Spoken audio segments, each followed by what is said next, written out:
اور نہیں تو افنان نے گلے لگایا یا رقیہ نے ماتھا چوما۔ چلو کیک کاٹو، حوریہ بولی۔ وہ نائٹ ڈریس میں ہی تھی، باقی سب کی طرح چاند کی روشنی اس کے چہرے پر پڑ رہی تھی۔ شاہزیں 2 منٹ کے لیے محفوظ سے دیکھتا رہا، پھر مسکرا کر کیک کاٹنے لگا۔ پہلا بائٹ میرا، افنان بولا۔ رحاب نے ہاتھ بڑھایا۔ جیسے افنان نے منہ کھولا، رحاب نے کیک رقیہ کو کھلا دیا۔ ہا ہا ہا، اس کا قہقہ گونجا۔ پھر اس نے کیک کا پیس افنان اور حوریہ کو کھلایا۔ تھینکس مائی لولی فیملی۔ اس نے موبائل کیمرہ آن کر کے سب کے ساتھ ایک سیلفی لی۔ چلو گفٹ دو۔ رحاب آج بچوں کی طرح سارے لاڈ اٹھوانے کے موڈ میں تھا۔ افنان نے مسکراتے ہوئے 3 گفٹ جو سب کی طرف سے تھے اس کے حوالے کیے۔ حارث فریش ہو کر نکلا تھا۔ کافی کی طرف نے اسے کچن کا رخ کروایا۔ 11 بجے تھے، اس وقت تک سب سو جاتے تھے۔ وہ کچن میں داخل ہوا تو کوئی اور وجود بھی پہلے سے فریج سے بوتل نکال کر پانی پی رہا تھا۔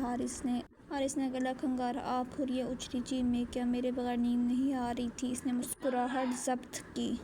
وہ میں نے تو پانی پینے آئی ہوں۔ اس سے نظریں نیچے کی جیسے چوری کرتے پکڑی گئی ہو۔ پیاس تو مجھے بھی بہت لگی ہے، لیکن خیر پیاس ابھی نہیں بجھا سکتا۔ اس کی ذومانی بات حورین کے اوپر سے گزر گئی۔ جی وہ میں پانی پی لوں؟ وہ بولی۔ حارث نے بے بسی سے دیکھا۔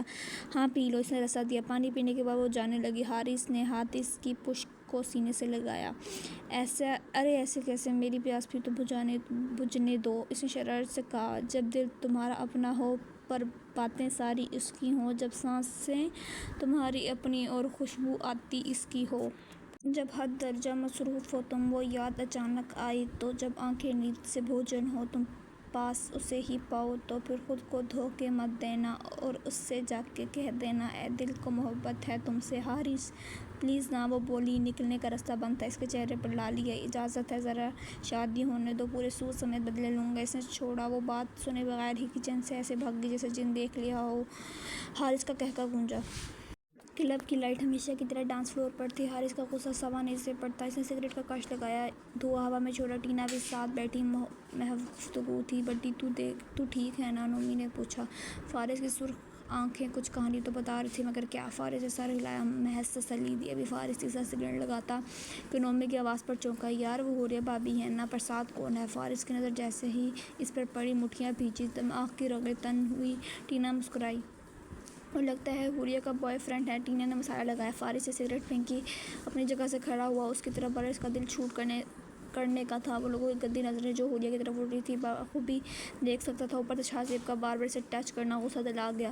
رحاب کی بے جا ضد کی وجہ سے اس کے ساتھ کلب آ گئی۔ اس کی برتھ ڈے تھی، وہ ایموشنل بلیک میل کرتا وہاں لایا۔ حوریہ نے فل بلیک گاؤن نما فراک پہنی تھی، اونچی ہیل میں چلنے میں مشکل پیش آ رہی تھی جسے رحاب نے نوٹ کیا۔ اس نے اپنی مضبوط ہتھیلی میں اس کا ہاتھ تھاما، اسے مدد دی۔ حوریہ مسکرائی۔ تھینکس، وہ دھیرے سے بولی۔ اندر کا ماحول کچھ خاص اچھا نہ تھا۔ یہ ہے امبیر، نالائق لڑکی جو ہر سال فل جی پی اے کر کچھ اگلے سال پڑھنے کو چھوڑتی ہی نہیں کہ اگلے سال نہ پڑھنا پڑے۔ اس تعارف پر دونوں مسکرائے۔ اور یہ اس کے ہسبینڈ نبیل، لائق 5 اسٹوڈنٹ جو ایک پیپر اگلے سیمسٹر کے لیے بچا لیتا ہے۔ اس پر نبیل کا قہقہ برآمد ہوا۔ ابھی وہ کچھ باتیں کرتے یا حوریہ اپنے بارے میں کچھ بتاتی کہ حوریہ کو اپنے کندھے پر کسی کا دباؤ محسوس ہوا۔ تم؟ وہ فارس کو دیکھ کر بگڑی۔ کیوں کیا ہوا؟ وہ رحاب سے اس کا ہاتھ چھڑوا کر اپنے ہاتھ میں لے چکا تھا۔ ٹینا بھی وہاں پہنچی۔ نومی بھی بیچارہ وہاں کسی آندھی کا ویٹ کر رہا تھا۔ She is mine and if somebody touch her or see with filthy eyes I'll rip his head۔ وہ غرایا۔ رحاب کبھی حوریہ کبھی فارس کو دیکھ رہا تھا۔ حوریہ کی آنکھیں کچھ اور ہی بتا رہی تھی۔ چھوڑو مجھے، وہ تماشا نہیں کرنا چاہتی تھی۔ فارس کسی کی پرواہ کیے بغیر اسے ایک ہاتھ میں پکڑتا گھسیٹتا کلب کے باہر لے گیا۔ چھوڑو مجھے۔ اب تو چلائی تو فارس نے گرفت مضبوط کر دی۔ انگلیاں دھستی ہوئی لگی۔ درد سے حوریہ کی آنکھوں میں پانی آ گیا تو فارس نے گرفت ڈھیلی کی، کھینچ کر اپنی گاڑی سے لگایا۔ تم کیوں آئی یہاں؟ اس کے ساتھ پھر دوپٹہ کدھر ہے تمہارا؟ وہ اس کے بے حد قریب تھا، اس کی سانس اس کے چہرے پر تھی۔ تمہاری ملکیت نہیں ہوں میں فارس نقوی۔ اس کا جملے پر وہ ہنسا۔ تم تو بن جاؤ گی، میری نہیں تو کسی کی نہیں، اس کے گانے میں پٹخا بولا۔ تم جنگلی ہو، چلا ابھی جنگلی پن دکھایا ہی کب ہے؟ وہ اس کی سیٹ بیلٹ باندھتا ہوا بولا۔ فارس تم کیوں میرا پیچھا نہیں چھوڑ دیتے؟ وہ ہاتھ جوڑتی بولی۔ یہ تو میرے مرنے کے بعد ہی چھوٹے گی۔ اس کے بولنے پر وہ منہ بناتی دوسری طرف دیکھنے لگی۔ مجھے میری خالہ جاننے کی گھر چھوڑ دو، ابھی میں گھر جاؤں گی تو خالہ پریشان ہوں گی، وہ بولی۔ اس نے بحث کے بغیر گاڑی اس کی خالہ کے گھر کی طرف موڑی۔ حوریہ نے آنسو کا سیلاب اندر دھکیلا۔ وہ فارس کے سامنے رو کر خود کو کمزور ثابت نہیں کرنا چاہتی تھی، اس لیے وہ جیسے تیسے آنسو روکے گاڑی میں بیٹھی رہی۔ گاڑی جھٹکے سے گھر کے سامنے رکی۔ وہ دروازہ کھولے باہر نکلی۔ چوکیدار نے دروازہ کھولنے سے اندر قدم رکھا۔ اس کے اندر جانے پر فارس نے گاڑی زن سے آگے بڑھا دی۔ ارے بیٹا آگے ریحاب نے بتایا تھا فارس تم آئس کریم کھلانے لے گیا تھا، رقیہ بولی تو وہ زبردستی مسکرائی۔ ہاں اس نے کہا۔ میں انکار نہ کر سکی، وہ مسکراتی ہوئی بولی اچھی بات ہے۔ رقیہ اٹھ کر کمرے کی طرف چلی گئی۔ حوریہ نے ریحاب کے کمرے کا رخ کیا۔ کیا میں اندر آ سکتی ہوں؟ دروازہ کھلا ہوا تھا، ریحاب صوفے بیٹھا تھا۔ ہاں آؤ آؤ، مسکرائے۔ تم مجھ سے ناراض تو نہیں تھے؟ مجھے نہیں پتا فارس ایسا کرے گا، وہ پاگل ہے، وہ بولی۔ ریحاب مسکرایا۔ ہم دونوں دوست ہیں، بلکہ اچھے دوست ہیں، اس لیے تم وضاحت نہ پیش کرو۔ ریحاب کے بولنے پر وہ مسکرائی۔ کتنا فرق تھا ریحاب اور فارس میں، یہ کتنا نرم دل سمجھنے والے اور وہ پورا پاگل انسان ہے۔ کتنے زور سے پکڑا تھا اس نے، اس کا سرخ بازو ہو گیا تھا۔ کیا میں کچھ جان سکتا ہوں؟ بولی۔ حوریہ نے گردن ہلائی۔ کیا تم بھی فارس کو پسند کرتی ہو؟ کیونکہ وہ فارس کی پسندیدگی تو جان گیا تھا۔ حوریہ نے نفی میں گردن ہلائی۔ ریحاب کے اندر سکون سا اترا۔ حوریہ کی آنکھیں کب کا رکا آنسو ریحاب نے پورا صاف کیا۔ فارس جب سے آیا تھا اسے خود پر غصہ آ رہا تھا، کیوں اس نے ایسا کیا، اس کو کتنے زور سے پکڑا تھا، اس کی آنکھوں میں پانی ہے، تہاں وہ روئی تھی، مگر وہ کیسے کسی اور کو اپنا ہاتھ پکڑا سکتی ہے جس پر صرف اور صرف فارس نقوی کا حق ہے؟ حوریہ میں تمہارا ہر دکھ کا مداوع کروں گا، میں نے تمہیں ہرٹ کیا ہے نا، میں ہی مرہم رکھوں گا۔ اس نے اپنا ہاتھ شیشے پہ مارا، اس کے ہاتھ سے خون بہا۔ اسی زخمی ہاتھ کے ساتھ وہ بیڈ پر گرا، موبائل نکال کر گیلری سے اس کی تصویر نکال کر دیکھنے لگا۔ کتنے خون کے قطرے فرش پر گرے، اور اسے ہوش نہ تھی۔ نومی نے کتنی کالز کی تھی، کیا ہے، کیوں فون کر رہا ہے؟ وہ پھٹ پڑا۔ تو ٹھیک ہے نا حوریہ بھابی، ٹھیک ہے نا؟ وہ فکرمندی سے بولا۔ ہاں سب ٹھیک ہے، مجھے نیند آ رہی ہے، بعد میں کال کروں گا۔ اس نے فون بند کیا، لائٹر اور سگریٹ اٹھا کر بلکنی میں چلا گیا۔ سگریٹ کا دھواں فضا میں گول ہوا۔ کافی دیر سگریٹ پینے کے بعد اس نے ہاتھ پر پٹی کی۔ 11 بجے کا ٹائم تھا۔ حوریہ افنان کے ساتھ آئی۔ حورین کو آنے کی اطلاع مل چکی تھی۔ ارے افنان تم کیسے ہو؟ تم تو بھول ہی گئے، حوریہ بولی۔ افنان مسکرایا۔ اس کی پہلی محبت تھی جس کا اظہار ہی نہ کر پایا، کتنی آسانی سے وہ کسی کا نصیب بن گئی تھی۔ ارے یہ کون کہہ رہا ہے حوریہ؟ اس نے حوریہ سے بولا۔ تم مسکرائی۔ تم ریحاب کی سالگرہ پر بھی نہیں آئی، اب خود بخت نہ۔ اس کے بولنے پر وہ مسکرائی۔ اس کو میں منا لوں، بس میرا بیسٹ فرینڈ مان جائے تو، حوریہ نے بولا۔ ارے کیا یاد کرو گی، اگر اس سنڈے کو تم ہماری طرف آئی تو معافی پکی۔ اس کے انداز پر حوریہ نے جلدی سے مسئلہ ہلایا۔ افنان تم نے جواب ملنے کی ٹریٹ بھی نہیں دی، حوریہ کا شکوایا۔ تو آپ آؤ نا، سنڈے کو ٹریٹ پکی، افنان بولا۔ ابھی وہ کچھ بولتی حارث اندر آئے، دونوں ملے، پھر حارث کونے میں بیٹھ گئے۔ حورین افنان کی نان اسٹاپ باتیں سن رہا تھا۔ مجھے تو منگنی سے پہلے بھائی بولتے تھے محترمہ، یہ افنان ہو گیا، وہ جلتا ہوا بولا۔ اسی دوران فارس بھی وہاں آ گیا، وہ مل کر حارث کے ساتھ بیٹھ گیا۔ یار فارس، مجھے اس کی خالہ کا بڑا بیٹا ایک آنکھ نہیں پاتا، وہ دھیرے سے فارس کے کان میں بڑبڑایا۔ اور مجھے چھوٹا، فارس بولا۔ حوریہ کمرے میں آئی، اچھی طرح کمرہ لاک کیا، وہ جلاد نہ آ جائے۔ فریش ہونے چلی گئی، آئینے میں بال سنوار رہی تھی کہ کسی نے ڈپلیکیٹ کاپی چابی ہونا چاہیے سے دروازہ کھولا۔ تم آنے والی ہستی کو دیکھ کر اس کو غصہ آیا۔ کیسی ہو، تمہارے بازو میں درد تو نہیں ہو رہا؟ نرم لہجے میں بولی حوریہ۔ منہ کھولے اسے دیکھنے لگی، نرم گرم رویہ ہوتا اس کا۔ حوریہ کو خاموش دیکھا، وہ قریب آ گئے۔ قمیض کے آستین اوپر کی بازو دیکھا۔ حوریہ نے ہوش میں آتے ہی بازو پیچھے کیا۔ تم نے کیوں ٹچ کیا مجھے؟ وہ چلائی۔ ریلیکس، دیکھو مجھے جلن ہوئی تھی ادھر۔ اس نے اپنا ہاتھ دل پہ رکھا۔ I get jealous because you are only mine. No one have right to touch you, to care for you. All right are reserved for me. وہ دل پر رکھتا بولا۔ اس کی آنکھیں اس کی سچائی بتا رہی تھی۔ حوریہ نے گھبرا کر نظریں پھیری۔ اس کا دل کہہ رہا حوریہ تم اس کی صرف ضد ہو اور کچھ نہیں، پیار نہیں۔ اس نے ایک بار پر سے دیکھنے بولنے کے لیے لب کھولے کہ فارس بول پڑا۔ There is no need to say anything. Look into my eyes and you will see my soul and it will show you my love for you. حوریہ سے دیکھنے لگی، کیسے اس کے دل کی بات جان کر سنہری لفظ میں اس کا جواب دیا تھا۔ فارس نے اس کے ہاتھ کی پشت کو لبوں سے لگایا۔ حوریہ کی نگاہ اس کے زخمی ہاتھ پر گئی۔ کیا ہوا؟ وہ بولی۔ تمہیں درد دینے والا ہاتھ کیا سلامت رہ سکتا ہے؟ وہ مسکراتا باہر نکل گیا۔ حوریہ کو وہ کافی عجیب لگا۔ سب شام چائے کا مزہ لے رہے تھے۔ غلط لکھا ہوا ہے، رحمان صاحب بولے۔ بچوں آج 2 خوشخبریاں ہیں، پہلے کون سی سنے گئے؟ حارث مسکرایا۔ چاچو کوئی بھی سنا دیں، حارث بولا۔ مومنہ اور حوریہ اور حورین میں توجہ ہوئی، سب ریلیکس ہے کیونکہ وہ تو پہلے سے جانتے تھے۔ پہلی گڈ نیوز یہ کہ آج مجھے رحیم کی کال آئی تھی، وہ بان کے ساتھ یہاں شفٹ ہو رہے ہیں۔ ان کے کہنے پر مومنہ کی گالوں پر لالی آئی تھی بان کا نام سنتے ہی۔ واو، حوریہ اور حورین ایک ساتھ بولی۔ دوسری نیوز یہ ہے کہ میری پوسٹنگ بھی کراچی ہو گئی ہے، تو ہم واپس لاہور نہیں جا رہے۔ ان کے بولنے پر حوریہ اور حورین نے واو نہیں کیا، پریشانی سے ایک دوسرے کو دیکھنے لگا۔ جلاد لوگ ادھر ہی رہتے ہیں، فارس اور حارث نے انہیں تیکھی نگاہ سے دیکھا۔ واو، حورین جلدی سے بولی۔ حارث نے اپنی ہنسی چھپائی۔ حوریہ کھا جانے والی نظروں سے فارس کو گھورنے لگی۔ ٹینا بھوکی بلی کی طرح کمرے میں چکر کاٹ رہی تھی۔ ارے ٹینا بیٹا، کیا ہوا؟ جب سے آئی ہو پریشان ہو؟ مسز آپ دی بولی مما وہ ہو رہی واپس آ گئی ہے، اس کا کیا کام؟ آپ کو پتہ ہے نا فارس اس کے ہوتے ہوئے مجھے پوچھتا ہی نہیں ہے۔ ٹینا نے اپنا رونا رویا۔ تو آپ فارس کے دل میں جگہ بناؤ نا۔ مسز آبادی نے سمجھانے کی کوشش کی۔ مجھے نہیں پتہ، اس بار آپ خالہ سے میری اور فارس کے لیے بات کریں، میں اسے کھونا نہیں چاہتی۔ وہ بولی بیٹا ایسے کیسے، بیٹی والی ہو کر میں خود لڑکے والوں سے بات کروں، تم صبر رکھو، مجھے لگتا ہے فارس کے لیے نقوی بھائی تمہارا انتخاب کریں گے۔ وہ یقین سے بولی اللہ کرے مما ایسا ہی ہو۔ ٹینا کو تسلی نہ ہوئی، وہ بولی انشاءاللہ تمہارا نصیب جو ہوگا بہترین ہوگا ٹینا۔ وہ بولتی نکلی۔ مومنہ اور حورین بیٹھی بور ہو رہی تھی۔ حوریہ موبائل پر گیم کھیلنے لگی ہوئی تھی۔ تم یار ہم بور ہو رہے ہیں، تم گیم کھیل رہی ہو؟ حورین نے اسے ڈپٹا۔ تم لوگ بھی کھیلو نا۔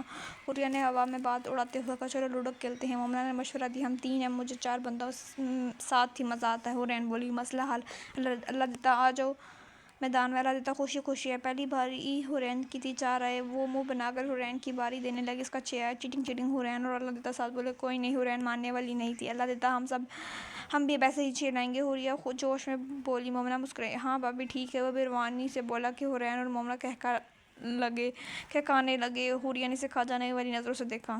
اللہ دیتا وہ کوشچن لیے پیچھے بھاگی۔ سوری حوریہ بہنا، وہ فارس بھائی نے کہا تھا۔ وہ بیچارہ بولا آج تم اور تمہارے بھائی مجھ سے بچ کر دکھاؤ۔ وہ بھاگتی باہر سے آتے فارس سے ٹکراتے ہوئے گرتے کہ اسے تھام لیا۔ اوہ حورین اور مومنہ بولی۔ وہ جلدی سے سیدھی ہوئی۔ فارس لبوں پر تبسم بکھرا تم مجھ سے بچو ذرا۔ حورین نے اسی کوشچن سے فارس کو نشانہ بنایا۔ ارے میرا کیا قصور ہے؟ وہ مار کھاتا بولا تم ہی پٹی پڑھاتے ہو اللہ دیتا کو مجھے بھابی بولے۔ وہ مارتی ہوئی بولی ہاں تو کیا جھوٹ ہے اللہ دیتا میری بیوی تمہاری کون ہوگی؟ وہ اللہ دیتا کو بولا بھابی۔ وہ بولا سب کا کہکہ گونجا۔ حورین نے دانت پیسے۔ حارث رات کو تھکا ہارا گھر آیا۔ سب گھر کے فرد سو رہے تھے۔ دونوں بھائی ایک سے بڑھ کر ایک تھے۔ دبے پاؤں حارث نے قدم رکھا، کہیں نقوی صاحب جاگ جاتے تو پکی کلاس تھی، ابھی سیڑھیاں چڑھ رہا تھا، اس کے پیچھے پاؤں کی چاپ سنائی دی۔ ارے فارس تو ہنسا۔ ہاں بھائی دونوں ہنسے۔ فارس نے آہستہ حارث کے پیچھے قدم رکھے۔ میں ذرا تیری بھابی سے مل لوں، فارس بولتا۔ حوریہ کے کمرے کی طرف بڑھا۔ حارث فارس کے انداز پر اش کر اٹھا، یہ ابھی سے ایسا کر رہا ہے، بعد میں اللہ حافظ اس نے ملامت کرنے کے بعد حورین کے کمرے کی طرف بڑھا۔ فارس نے ہلکے سے دروازہ کھولا، کہیں نیند نہ خراب ہو جائے، مگر کمرے کا دروازہ کھولتے ہی گش کھانے لگا۔ حوریہ گود میں تکیہ لیے ہاتھ میں چاکلیٹ پکڑے مووی دیکھنے میں مصروف تھی۔ وہ اتنی مگن تھی دروازے سے کون آیا پتہ ہی نہیں لگا۔ وہ رہا ٹوئی دیکھنے میں مصروف تھی، مطلب بچوں والے شوق۔ فارس نے افسوس سے ایک نظر اسے دیکھا جس میں رومانس کا جراثیم تک نہ تھا۔ چوہے سب کھانا بنانے میں مصروف تھے۔ حوریہ فارس نے پکارا، وہ اچھلی۔ تم یہاں اس وقت؟ وہ غصے سے بولی، اس کی گالیں لال ہو رہی تھیں۔ فارس بے غصہ ہوا، اس کی لال ٹماٹر جیسی گال دیکھ کر دل میں خواہش جاگی کبھی شرم سے حیا سے لال ہو۔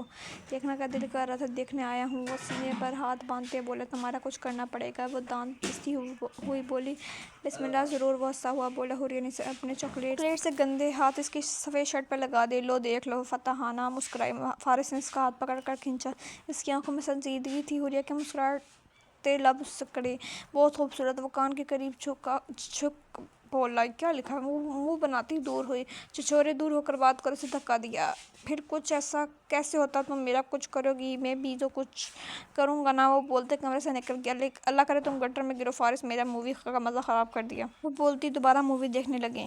حارث نے ناپ گھمائی۔ حورین تکیے کو ہک کیے سوئی ہوئی تھی۔ حارث نے اس کے اس انداز میں مسکرایا، آہستہ سے پاس بیٹھا، ہاتھ بڑھا کر اس کے ماتھے پہ آئے بال پیچھے کیے۔ بہت خوبصورت تحفہ ہو تم اللہ کی طرف سے میرے لیے۔ وہ مسکراتا بولا۔ حورین کسمسا کر آنکھیں کھولی۔ حارث کو سامنے دیکھ کر اس کے ماتھے پر ان گنت بال آئے، پھر اسے نیند میں آنکھیں بند کی۔ حارث نے شکر ادا کیا کہ نیند میں تھی۔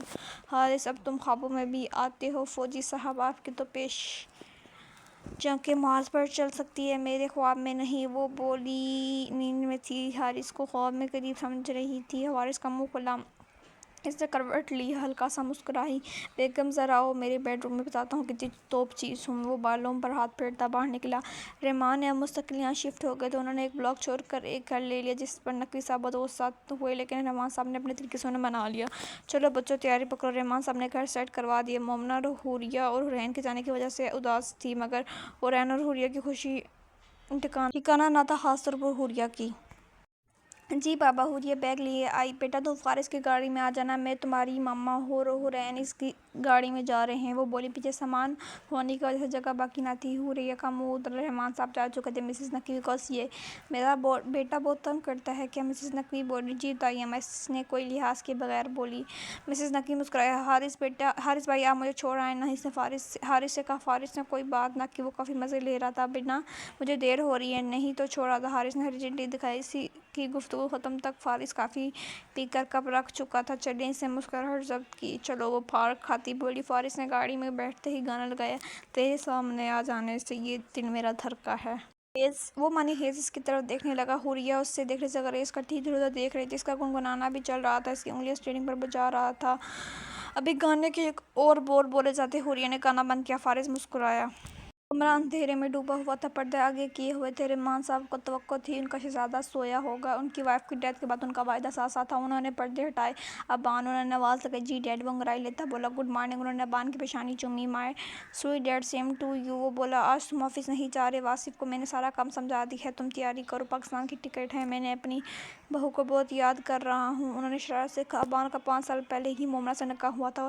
مسز رحیم کی حیات میں ان کی خواہش پر ڈیڈ میں بھی اپنی بیوی کو بہت یاد کر رہا ہوں، وہ آنکھ مارتا بولا۔ پھر جلدی فریش ہو، میں نیچے تمہارا ویٹ کر رہا ہوں ناشتے کے ٹیبل پر، وہ گال تھپ تھپا کر بولا۔ اوکے ڈیڈ، وہ مسکرایا۔ رحیم صاحب باہر نکل گئے۔ سی یو سون مائی وائف، وہ بولا۔